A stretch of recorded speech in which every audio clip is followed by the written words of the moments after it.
Shalom.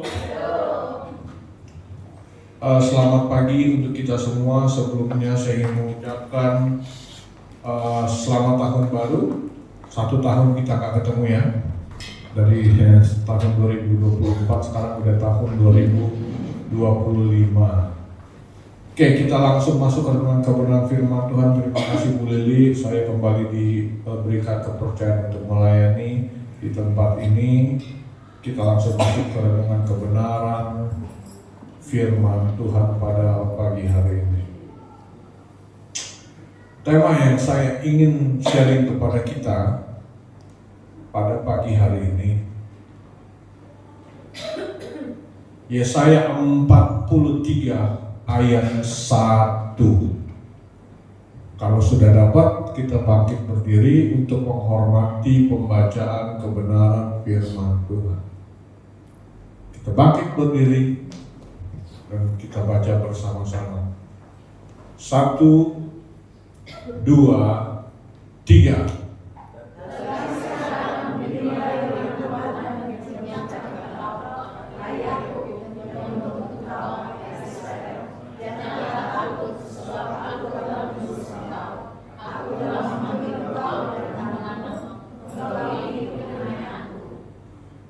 Tetapi sekarang beginilah firman Tuhan yang menciptakan engkau, hai Yakub. Silakan duduk dalam hadirat Tuhan.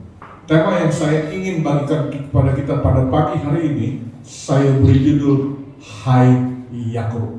Saudara lihat kanan kiri, katakan Hai Yakub. Oke. Di ayat ini ditulis bahwa Tuhan yang menciptakan engkau, hai Yakub, yang membentuk engkau, hai Israel. Jadi di sini ada 2 nama, tapi satu kesatuan, yaitu Yakub dan Israel. Jadi di dalam diri kamu ada Yakub, ada Israel. Dan di ayat ini Tuhan bilang, aku menebus engkau. Yang ditebus itu adalah Yakub. Tapi saudara harus mengerti terlebih dahulu arti nama Yakub itu apa, agar saudara mendapatkan pengertiannya. Arti nama Yakub diambil dari bahasa Ibrani, yaitu Yakov. Ada yang tahu arti nama Yakub? Ada yang tahu? Bukan? Apa? Bukan? Penipu. Arti nama Yakub penipu. Wow. Mengherankan sekali bahwa Tuhan menebus seorang penipu. Dan arti nama Yakub adalah gambaran dari manusia lama, saudara. Penipu. Pada dasarnya, saya dan saudara, sebelum kita ketemu Tuhan, kita adalah penipu. Seringkali kita menipu diri kita sendiri, contohnya. Dan Alkitab tulis, sejak lahir kecenderungan hati manusia adalah jahat. Sejak masih kecil kita ini udah jahat. So kalau Yakub ini berbicara tentang manusia lama, saudara, Yakub penipu.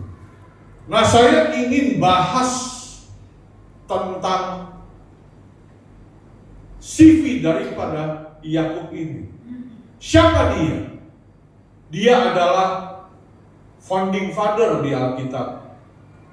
Bahkan Allah Israel disebut sebagai Allah Abraham, Allah Ishak, dan Allah Yakub.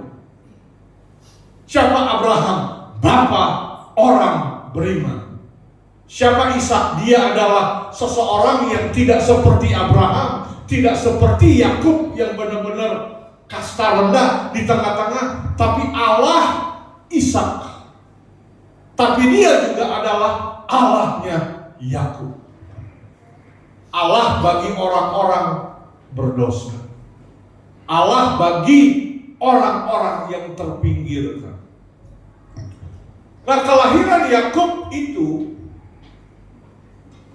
dia lahir ketika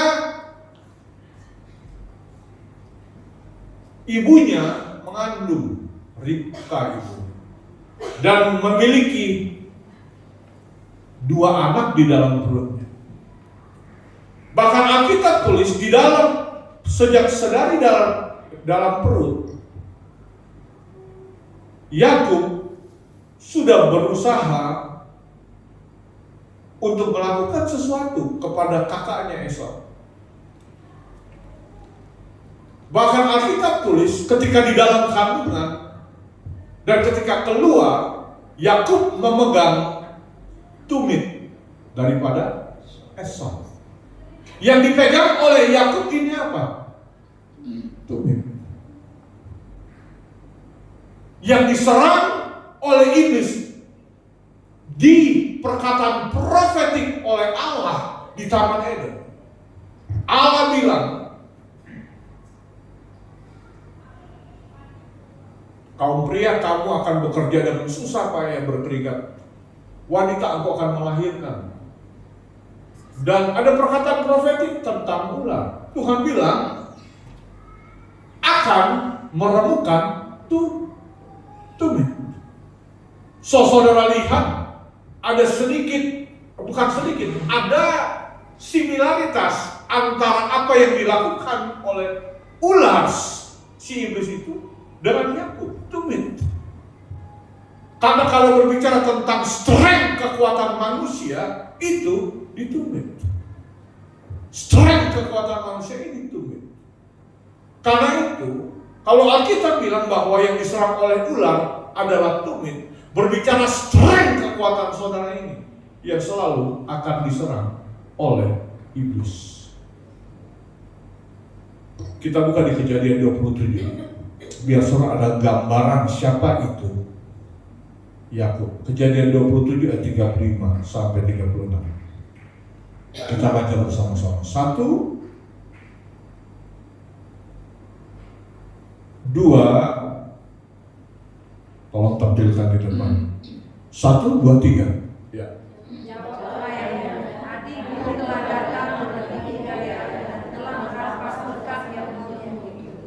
Cocok nggak dengan arti namanya? Cocok ya. Dia datang, kemudian dia merampas berkat itu. Dirampas berkat, merampas berkat. Dia mendapatkan berkat, merampas berkat, tapi dengan cara daging. Ada banyak anak Tuhan mendapat berkat dengan cara daging. So di satu sisi, Yakub adalah gambaran tipikal dari anak Tuhan yang menghalalkan segala cara. Yakub adalah gambaran anak Tuhan yang memakai cara daging untuk dia mendapatkan blessing.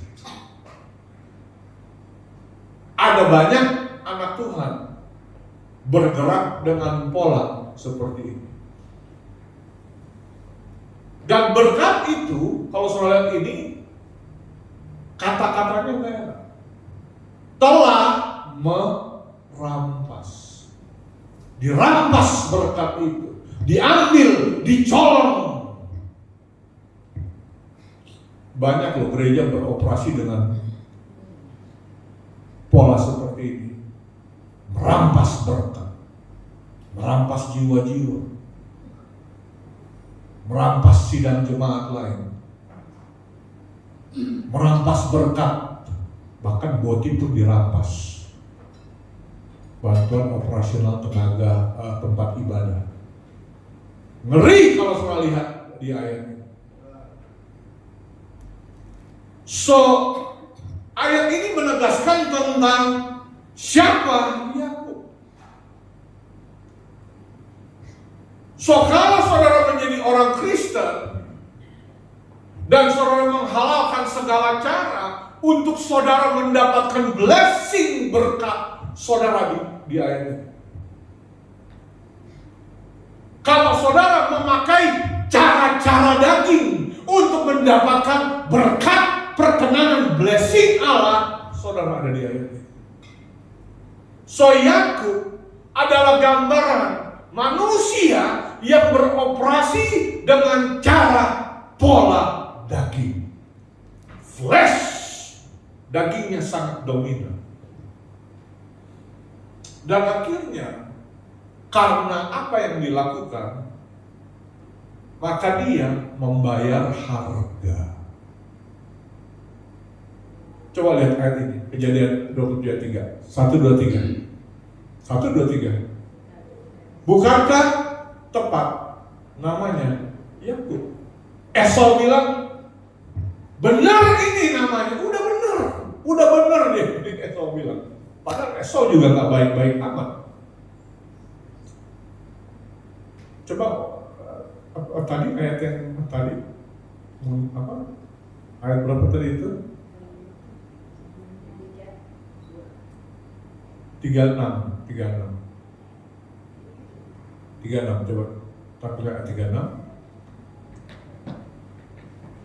Tolong tampilkan ayat 36. Bukankah tepat namanya Yakub karena ia telah berapa kali dia menipu? 2 kali. Siapa yang ditipu? Siapa? Itu Esau, kakaknya. Berarti saudaranya sendiri kan? Kalau saudara lihat, wow, ini biangnya ini Yakub, tukang tipu. Dan Esau bilang begini, hak kesulunganku udah dirampas. Jadi ada episode sop kacang merah di mana Yakub merebut hak kesulungan dengan tipu daya. Dan karena Esau pun memiliki nafsu rendah, dijuallah hak kesulungan. Dan ayat ini sekarang hak kesulungan udah dirampas oleh dia, dan sekarang berkat juga udah dirampas, kata Esau. So ketika saya baca CV kurikulum vitae Yakub, saya shock dan saya heran. Kenapa? Karena CV-nya ini demikian buruk. Sangat buruk kurikulum vitae daripada kisah hidup Yakub. Tetapi yang saya heran, Tuhan memilih Yakub. Tuhan memakai Yakub. Wow. Dan akhirnya ada buahnya. Kejadian 27 ayat 43. Tolong tampilkan. Kejadian 27 ayat 43. Kita baca bersama-sama. 1, 2, 3.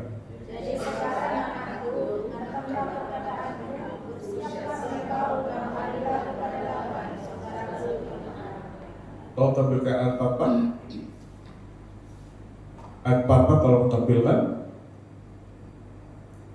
Tinggallah berapa waktu, padanya berapa waktu lalu sampai kegeraman kakakmu surut daripadamu. Dan di ayat ini Yakub memetik apa yang dia tabur. Dia hendak diapakan di ayat ini? Dibunuh. Mau dibunuh di ayat ini. So ayat ini saya ingin saudara mengerti bahwa setiap episode kehidupan Yakub menggambarkan kehidupan anak-anak Tuhan. Dan di ayat ini, ketika saya baca ini, saya tersenyum. Kenapa? Karena di ayat ini saya lihat Yakub berhadapan dengan karmanya. You may play with your drama, but you cannot play with your karma. Camkan baik-baik di dalam hati setiap anak Tuhan bahwa hukum tabur tuai itu pasti berlaku. Dan sekarang Yakub menuai apa yang dia tabur. Hendak dibunuh oleh kakaknya sendiri. Dan di ayat ini ibunya suruh kamu lari kamu. Kalau nggak kamu dibunuh. Dan di episode ayat ini Yakub menjadi seorang pelarian.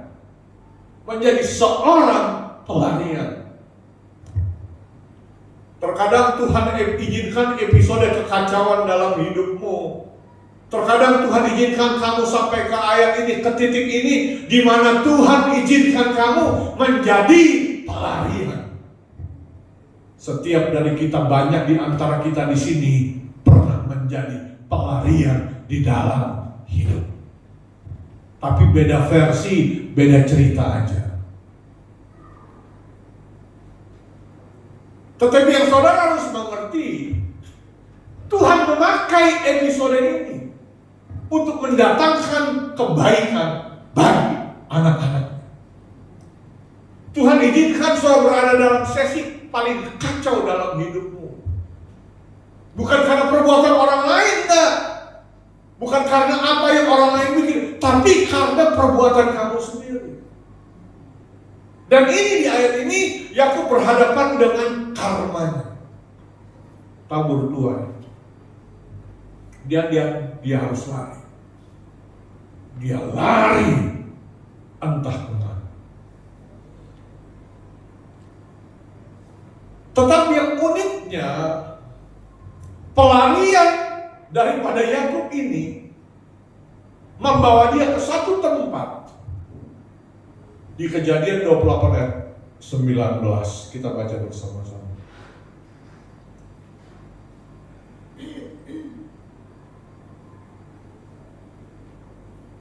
Kejadian 28 kita baca bersama-sama dari ayat ini.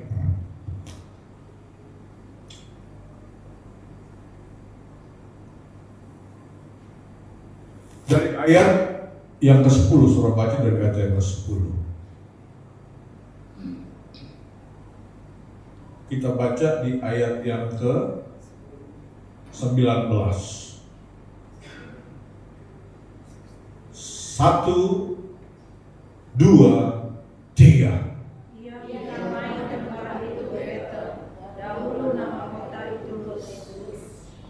Ternyata yang ini yang unik dan keren. Pelarian Yakub membawa dia ke satu tempat. Tempat itu namanya Betel. Pelarian dia membawa dia sampai kepada satu tempat, dan tempat itu namanya Betel. Dan saudara harus tahu, Betel ini memiliki sebuah arti yang sangat-sangat wonderful sekali. Betel dari bahasa asli artinya adalah rumah El atau Bet El, atau dari bahasa Ibraninya Beit El yang artinya rumah. Ada yang tahu arti Betel apa?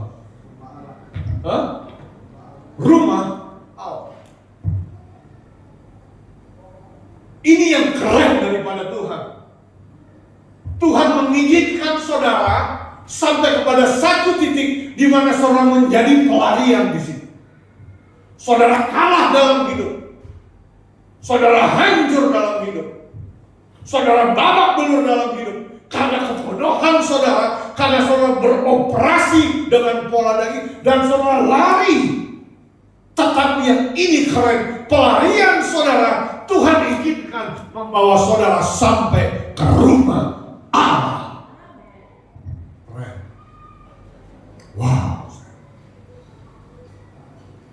Walaupun harus menempuh jalan berliku, walaupun harus menempuh jalan yang curam, terjal, berbahaya. Tapi pelarian ini Tuhan izinkan sampai ke rumah Allah. Ini yang sering kita nggak sadar. Tuhan ini paling jago. Dia memakai segala situasi. Dia memakai segala situasi, segala perkara. Bahkan dia memakai kekacauan. Dia memakai kehancuran. Dia memakai kegagalan untuk dia bawa saudara ke rumah battle, rumah Allah. Dan ini yang menarik sekali untuk saya. Karena kalau tidak ada kekacauan ini, Yakub nggak akan sampai ke Betel. Karena kekacauan ini dan dia lari, maka ia sampai ke rumah Allah.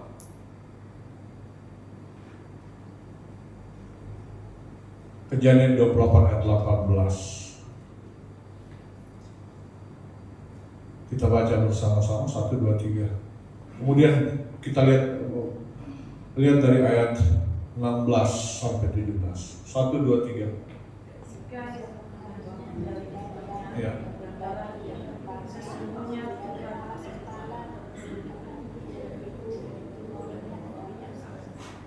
Sesungguhnya Tuhan ada di tempat ini, kata Yakub, dan aku tidak mengetahui. Ada Allah di Betel ini, kata Yakub. Ada Tuhan di sini, Yakub. Ada hadirat Allah, ada presence of God di tempat ini, kata Yakub. Dan aku tidak mengetahuinya, kata Yakub. Ayat 17. Ia takut dan berkata, alangkah dahsyatnya tempat ini. Ini tidak lain dari rumah Allah, ini pintu gerbang surga. Dan perkenalan Yakub dengan esensi spiritual ini ada di ayat ini.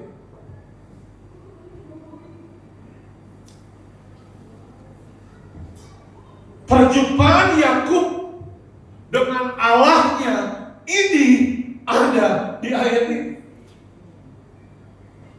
Dia nggak ketemu Tuhan di rumahnya, enggak. Dia nggak ketemu Tuhan di gereja, enggak.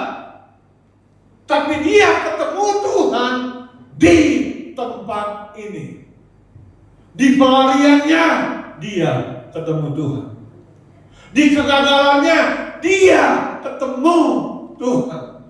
Di kehancurannya dia ketemu Tuhan. Wow. Banyak orang ketemu Tuhan di gereja.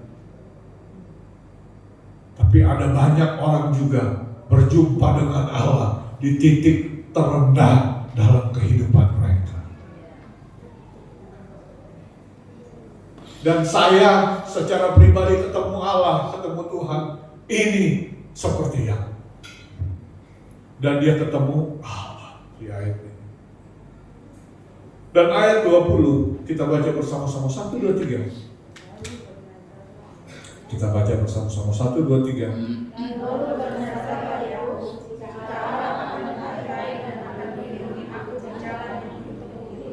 Memberikan kepadaku roti untuk dimakan dan pakaian untuk dipakai.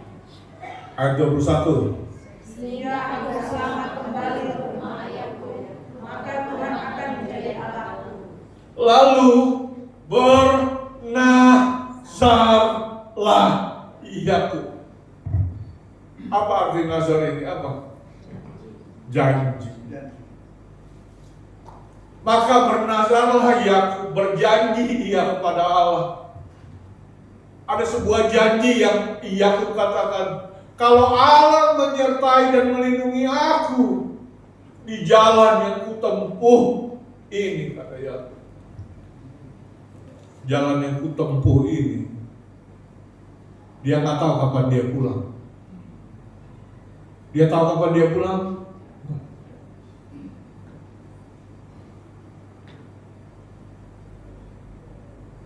Dia bilang, kalau Tuhan menjaga aku, melindungi aku di jalan yang kutempuh ini, dan Dia memberikan kepadaku roti untuk dimakan dan pakaian untuk dipakai.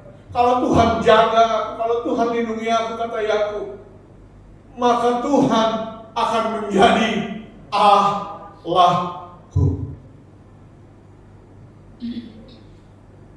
Sebenarnya nggak ada yang salah dengan doa ini, nggak ada yang salah, nggak ada yang salah. Tetapi ini adalah doa kebanyakan anak Tuhan. Yang namanya Yakub baru ketemu Tuhan kan di ayat ini. Dia baru kenal Tuhan. Banyak anak Tuhan berdoa seperti ini.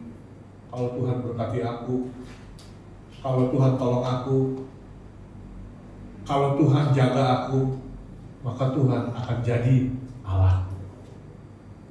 It's okay doa seperti ini, it's okay, no problem. Tuhan mengerti. Tetapi yang saya ingin saudara mengerti, ada sebuah nazar yang diucapkan Yakub kepada Tuhan. Ada sebuah janji yang dilepaskan Yakub kepada Tuhan. Walaupun doanya Yakub ini cetek di ayat ini, tetapi Tuhan menghargai nazar janjinya Yakub.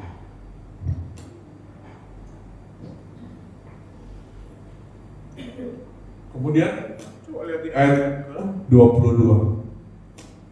1, 2, 3. Tolong tampil ayat 22. 1, 2, 3.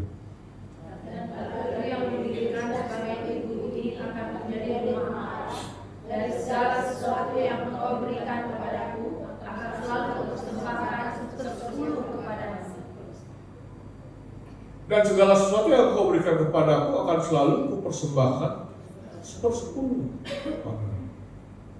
Jadi di ayat ini juga saudara lihat ada 1/10 yang dia kasih ke Tuhan. Ada nazar, ada janji. Nah, fase berikut dari kehidupan Yakub berlari, dia menjadi pelarian. Dan dia sampai kepada satu tempat dan berjumpa dengan seorang pria yang bernama Laban. Dan Laban ini memiliki 2 anak, yang satu bernama Rahel dan yang satu bernama Lea.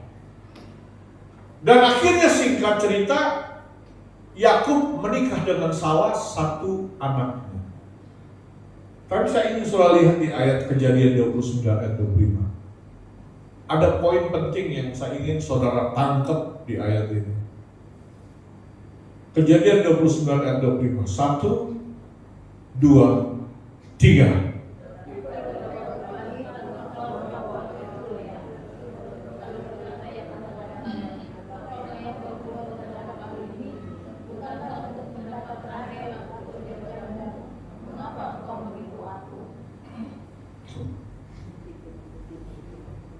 Jadi ketika mau malam pertama, Yakub memilih Rahel. Sudah lewat malam itu, pas pagi, pas udah terang, ternyata bukan Rahel. Dikasih Lea. Dan ketika saya baca ayat ini, maka saya ketawa kecil. Kenapa? Karena sekarang penipu itu ditipu.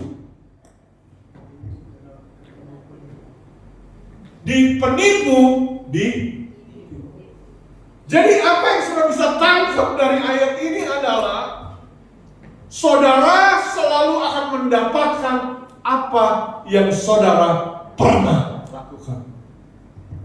Jadi kalau saudara tipu orang, saudara pasti ditipu. Kalau saudara jahat sama orang, saudara pasti dijahatin. Someday, somewhere, somehow, tapi pasti saudara akan dijahati. Dan ketika saya baca ayat ini, saya kayak nonton masa lalu saya sekilas di ayat ini, di mana saya juga pernah berada di ayat ini. Saya menuai apa yang saya tabur. Penipu itu sekarang ditipu.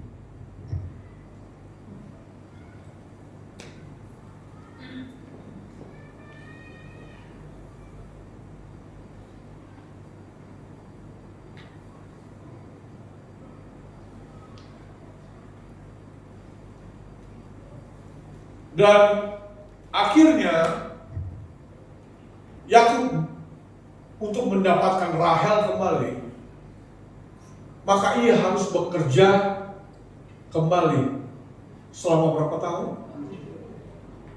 7 tahun. Jadi berapa tahun Yakub bekerja kepada Laban? 14 tahun. Wah, lama. Dan saya ingin kita masuk ke Kejadian 30. Sampai akhirnya di dalam rumah itu terjadi konflik antara Yakub dengan mertuanya Laban. Dan akhirnya Yakub, kita lihat konflik itu.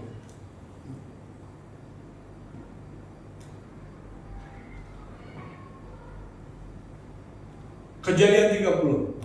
Coba Kejadian 30. Ayat 37 sampai ayat 39.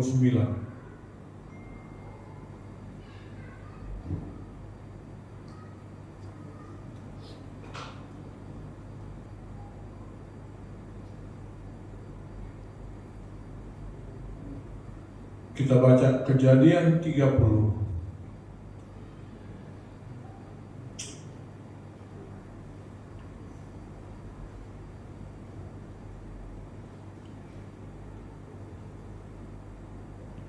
Tolong kita baca 30. Ya.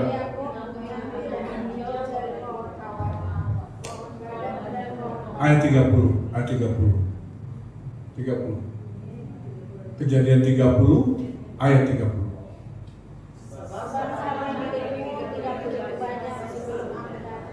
Tapi sekarang telah berkembang dengan sangat dan Tuhan telah memberkati engkau sejak aku berada di sini.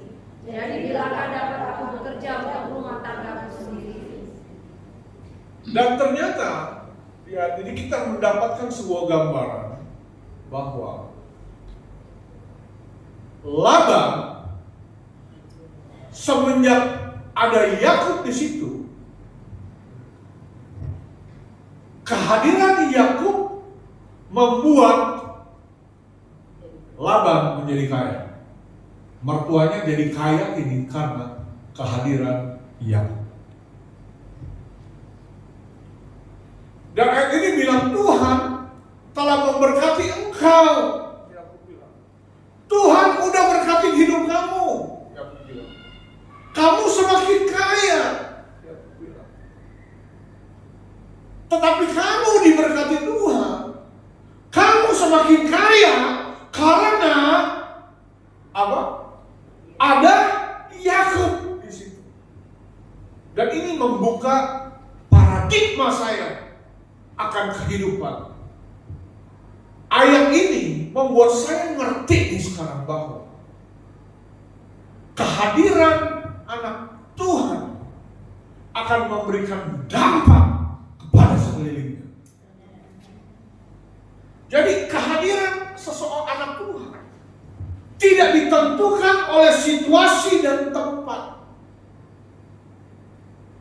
Tempat itu boleh tidak bersahabat dengan dia.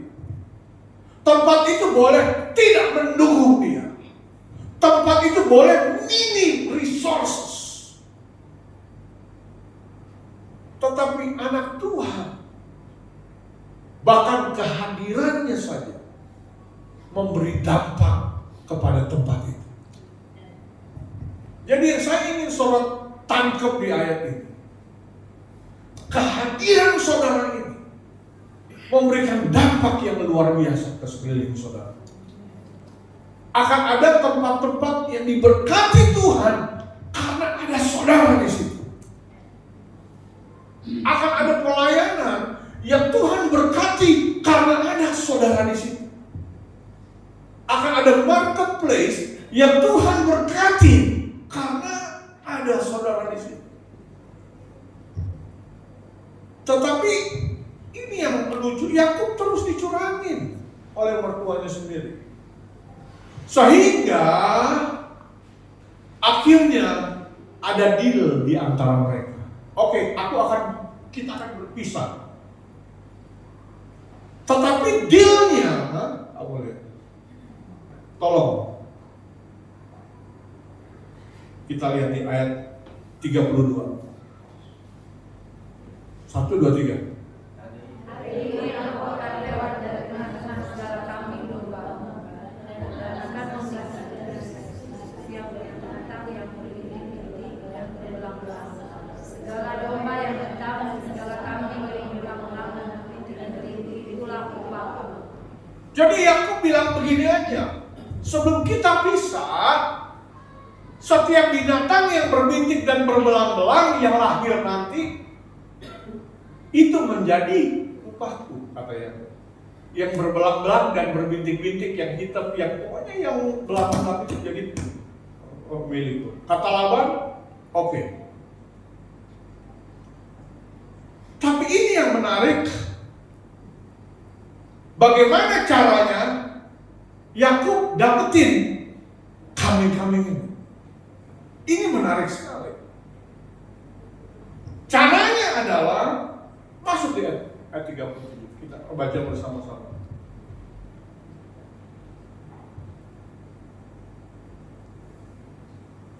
Kita baca bersama-sama. 1, 2, 3. Lalu Yakub mengambil darah hijau dari pohon padang dan pohon perangan. Dipasangkan darah itu sehingga berbelang-belang sampai yang putihnya kelihatan. Ayat 38. Ia meletakkan dahan-dahan yang berupahnya itu dalam palungan, dalam tempat minum, kemana kambing domba itu datang minum, sehingga tepat di depan kambing domba itu. Adapun kambing domba itu suka berkelamin pada waktu datang minum. Ayat 39. 1, 2, 3. Jika kambing domba itu berkelamin dekat dahan-dahan itu, maka anaknya bercoreng-coreng, berbintik-bintik dan berbelang-belang.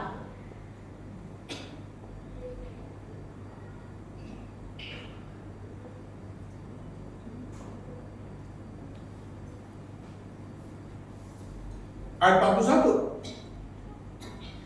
Tahu namanya ayat 41. 1, 2, 3. Dan setiap kali apabila berkelamin kambing domba yang kuat, maka Yakub meletakkan dahan-dahan itu ke dalam palungan di depan mata kambing domba itu, supaya berkelamin dekat dahan-dahan itu. Jadi bagaimana Yakub dapetin anak kambing yang berbelang-belang? Ternyata yang dilakukan oleh Yakub adalah ayat 37. Tolong ayat 37. Mundur di ayat 37. Jadi Yakub mengambil dahan, yaitu kayu, dari pohon hawar, pohon badam, dan pohon berangan, dijadiin satu ini, dahan kayu. Kemudian dahan itu dikupas sehingga belang. Kemudian dahan yang dikupas itu ditaruh di depan kandang kambing. Sehingga ketika kambing hendak berkelamin,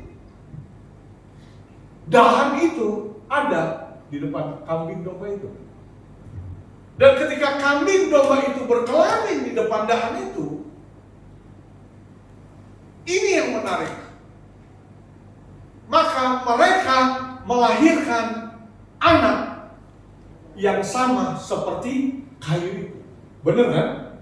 Kayu itu dikupas, dicoreng-coreng, anaknya seperti kayu itu, belang-belang, betul? Jadi kalau kayu yang ditaruh di depan adalah kayu yang tidak dikupas, belang nggak itu? Enggak. Cuma saudara tanya keliling ilmu tentang peternakan, ini nggak ada. Ada yang sarjana peternakan nggak di sini, ada nggak? Atau sarjana pertanian ada nggak? Nggak ada ya. Tapi nggak pernah coba saudara. Cuma ini nggak, secara ilmu ini nggak bisa, nggak masuk akal.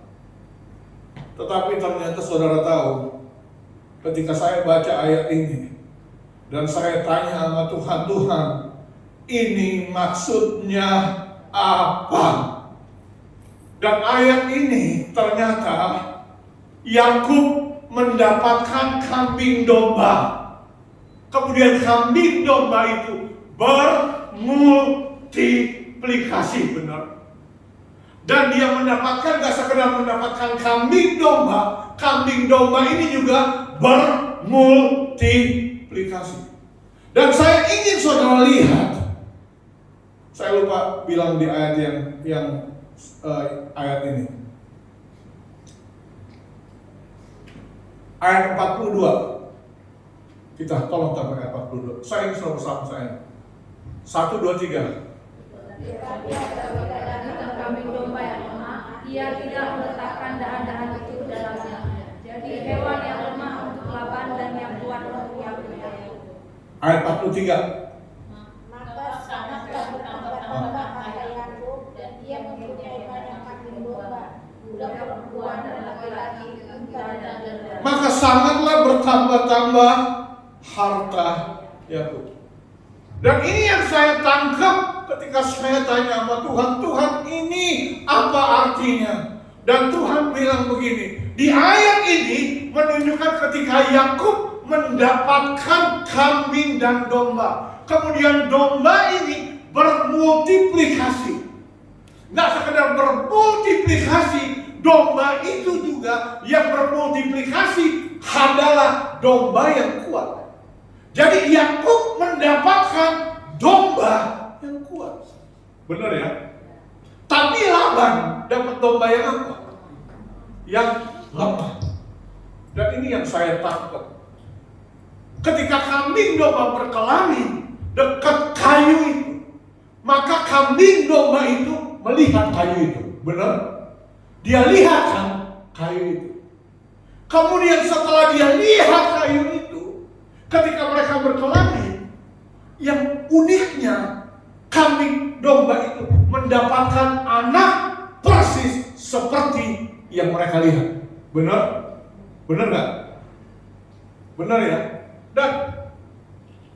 Dan ini yang saya tangkap adalah, kalau kambing domba bisa mendapatkan keturunan persis seperti apa yang mereka lihat, dan ini yang saya tangkap, ini berbicara tentang the power of vision. Apa yang kamu lihat, itu kamu akan jadi seperti itu.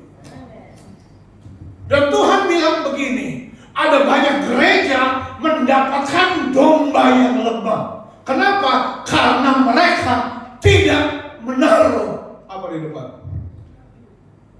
Kayu. Saya ingin bilang sama saudara, saya ingin saudara mengerti sesuatu. Gereja saudara akan menjadi gereja yang kuat kalau saudara taruh kayu salib itu di hadapan saudara. Dan ketika saya dapatkan pengertian ini, secara spirit roh saya ini, wow, ternyata kita akan menjadi sama seperti apa yang kita lihat. So ayat ini berbicara tentang vision. Kalau saudara taruh kayu itu, dan kayu itu juga sudah dikupas di Golgota. Kayu itu dilubangi, benar nggak? dikupas di Golgota, dilubangi kayu itu. Ketika Yesus disiksa kayu, ketika saya lihat, wow, dahsyat sekali. Saya berdoa, gereja EHM Geraha Kurnia akan bermultiplikasi menjadi gereja yang kuat, menjadi gereja yang besar.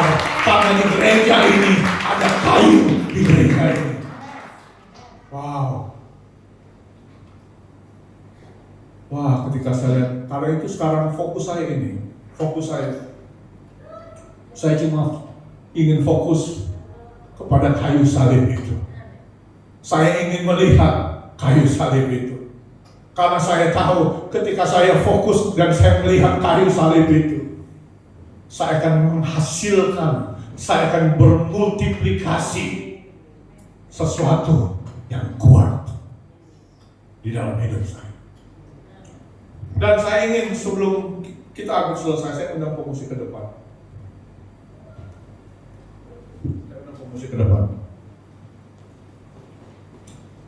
Sampailah di episode terakhir.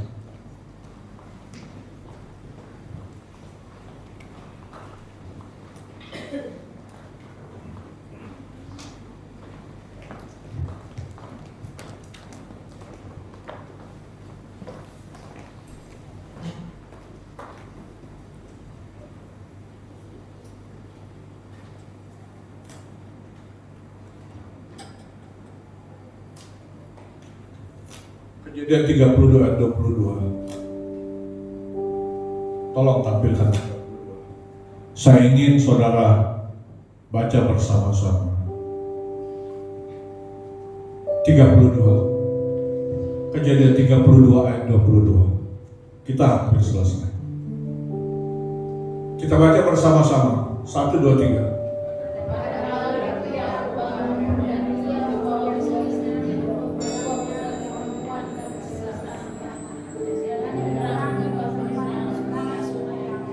Kemudian Yakub sampai ke satu tempat, dan tempat ini namanya Sungai Yakub.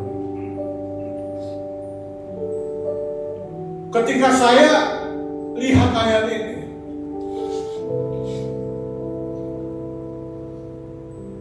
Sungai Yakub artinya adalah empty.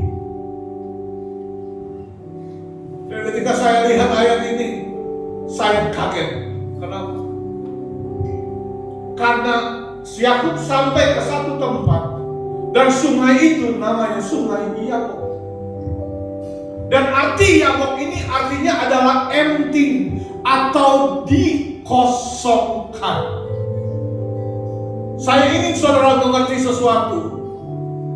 Akan ada satu episode di dalam hidupmu di mana Tuhan pasti bawa saudara ke tempat ini. Episode Sungai Yakub artinya dikosongkan, dikosongkan, empty, dikosongkan. Saya merasa tahun 2024 ini adalah tahun di mana ada banyak anak Tuhan. Tuhan sedang bawa ke Sungai Yakub, dikosongkan terlebih dahulu. Empty, dikosongkan. Kemudian lihat lagi.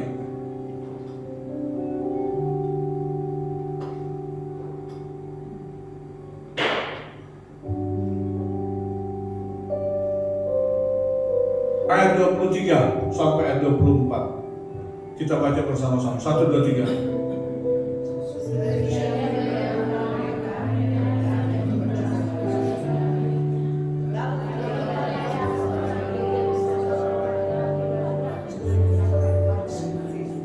Ayat ini adalah ketika Yakub hendak ketemu dengan kakaknya Esau di ayat ini.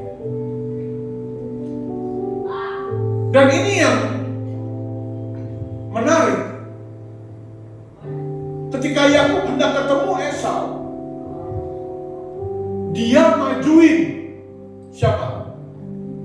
Coba lihat di ayat ini. Ayat 22. Ayat 23. Yang dimajuin sama Yakub ini siapa? Anak istrinya. Untuk ketemu dengan Esau. Sedang Yakub tinggal di mana? Tinggal di belakang. Yang dimajuin ini anak istrinya untuk ketemu Esau.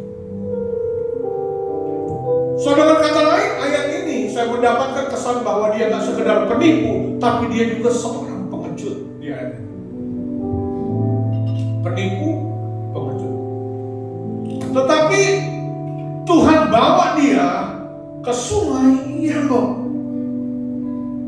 dikosongkan, dihabiskan, empty, dikosongkan. Dan yang menarik, di sungai Yabok ini, ayat 24, lalu tinggallah Yakub seorang diri, dan seorang laki-laki bergulat dengan dia sampai fajar menyingsing. Kalau terjemahan dari bahasa ayat ini, seorang laki-laki yang tinggal dengan Yakub ini adalah Teofani. Apa itu Teofani? Kristus di zaman perjanjian lama. Ini ayatnya. Tetapi saudara mungkin bingung, kemudian bergulat, wrestling sebenarnya, bergumul ayat ini. Yakub bergumul dengan Allah di ayat ini. Dia bergumul dengan Allah di tempat ini.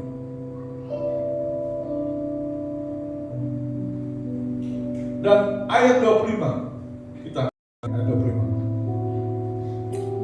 Ketika orang itu melihat bahwa ia tidak dapat mengalahkannya, kemudian kita baca bersama-sama 1, 2, 3.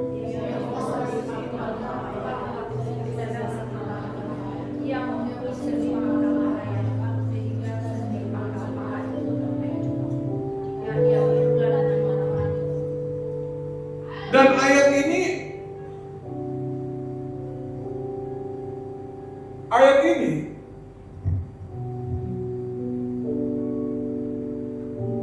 Yakub dipukul di ayat ini. Apa yang dipukul? Ini pangkal paha itu di sini, pangkal paha. So pangkal paha ini berbicara tentang strength atau power. Kekuatan saudara ini ada di sini. Kekuatan strength saudara, power saudara ini ada di paha. Dan Tuhan izinkan Yakub harus dipukul di sini. Strength kekuatannya dipukul. Dan tidak sekedar itu, pangkal paha di sini juga berbicara tentang flesh atau daging. Daging Yakub dipukul di ayat ini. Kekuatan Yakub dipukul di ayat ini. Yang saya ingin saudara mengerti, sebelum saudara sampai ke breakthrough saudara, Tuhan harus memukul daging dan kekuatan saudara. Strength saudara ini harus dipukul. Daging saudara ini harus diremukin oleh Tuhan. Di ayat ini.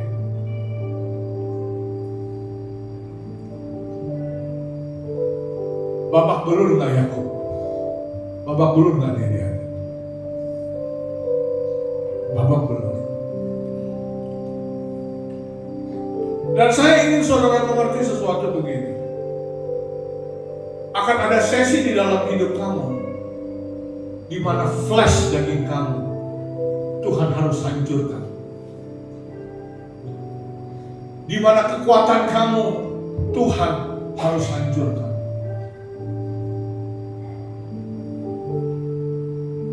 Kemudian kita lihat di ayat berikutnya, di ayat ke-26. Kita baca bersama-sama. 1, 2, 3.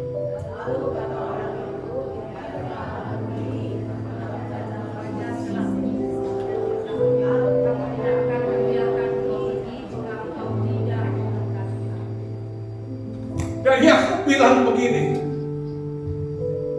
aku nggak akan membiarkan engkau pergi jika engkau tidak memberkati aku. Dengan kata lain, Yakub ngomong begini ke Tuhan, Tuhan, aku nggak akan lepaskan engkau. Aku nggak akan lepasin Tuhan sebelum Tuhan berkati aku. Dengan harga berapapun, dengan konsekuensi apapun, semahal apapun harga yang dia harus bayar, sehancur apapun dia, kata Yakub, aku gak akan lepasin Tuhan.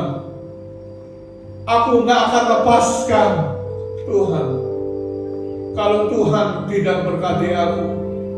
Aku gak akan lepaskan Tuhan, kata Yakub. Aku gak akan lepaskan Tuhan kalau Tuhan gak berkatin aku, kata Yakub. Saya ingin saudara miliki kapasitas spirit seperti Yakub di ayat ini, untuk kita gak akan lepaskan Tuhan semahal apapun harganya, sehancur apapun engkau. Tapi saudara berkata sama seperti aku nggak akan lepaskan Tuhan, aku nggak akan biarkan Tuhan pergi sampai Tuhan mau memberkati aku. Saya percaya gereja Geraha Kurnia adalah gereja yang tidak akan melepaskan Tuhan sampai gereja ini menerima berkat dan diberkati oleh Tuhan. Berapapun harga yang saudara harus bayar, semahal apapun harga yang saudara harus bayar, walaupun daging saudara hancur, walaupun kekuatan saudara dipelecok oleh Tuhan, saya ingin saudara mengerti, kekuatan saudara, daging saudara harus diremukkan oleh Allah. Karena ketika kekuatan dan daging saudara diremukkan oleh Allah, sama seperti Yakub, di situ kunci berkat saudara. Karena ayat ini menunjukkan ketika daging Yakub dihancurkan, ketika fleshnya diremukkan Tuhan, di situ spiritnya dia dikuatkan Tuhan. Siapa yang siap dihancurkan dagingnya, dipelecok Tuhan, kekuatan saudara. Saya ingin katakan saudara mengerti sesuatu. Tuhan gak bisa pakai saudara sebelum kekuatan saudara dihancurkan. Kenapa kekuatan saudara dihancurkan?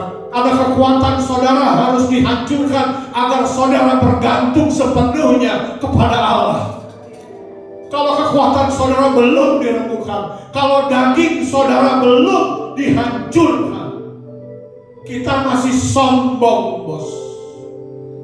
Kita masih sombong. Dan ayat ini, ayat 27, kita baca bersama-sama. 1, 2, 3.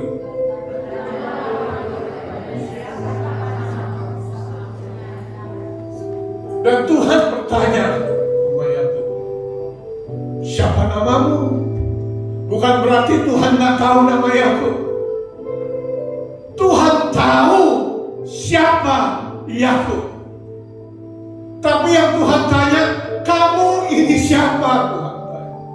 Tuhan tanya, kamu siapa? Dan Yakub bilang, aku adalah Yakub. Akulah si penipu itu. Akulah si Yakub penipu itu yang perlu pertolongan Tuhan. Ayat ini adalah Yakub jujur dengan Tuhan. Yakub enggak kamuflase, enggak. Dia enggak sandiwara di hadapan Tuhan, enggak. Dia ngaku ke Tuhan, Tuhan, aku ini Yakub, aku ini si penipu, Tuhan. banyak di antara kita nggak jujur sama Tuhan. Saya ingin saudara mengerti, pemulihan saudara terjadi ketika saudara ngaku kepada Tuhan, Tuhan, aku perlu pertolonganmu. Aku udah babak belur, aku udah hancur ini Tuhan. Udah berantakan, udah terluka. Aku layak. Saya ingin saudara lihat kanan kirimu dan katakan, aku layak. Terkadang yang paling repot adalah ketika saudara sombong secara rohani.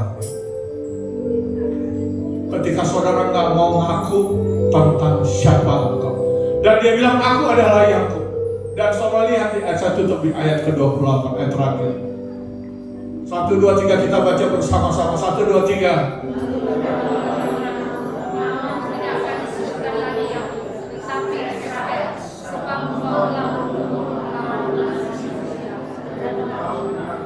Dan Tuhan bilang, namamu tidak akan disebutkan lagi Yakub, tetapi Israel. Saudara tahu nggak arti Israel apa? Ada yang tahu artinya Israel? Ada yang tahu? Hah? Arti Israel, ini ada ayat ini. Sebab engkau telah bergumul. Bergumul melawan Allah ini bukan artinya saudara bergumul. Berbicara tentang struggling, bergumul dengan Allah. Saya ingin saudara mengerti sesuatu, bahwa kekristenan ini adalah struggle, bergumul. Tetapi ayat ini Tuhan bilang, kamu bukan lagi si penipu. Lihat kanan kirimu, katakan, kamu bukan lagi Yakub.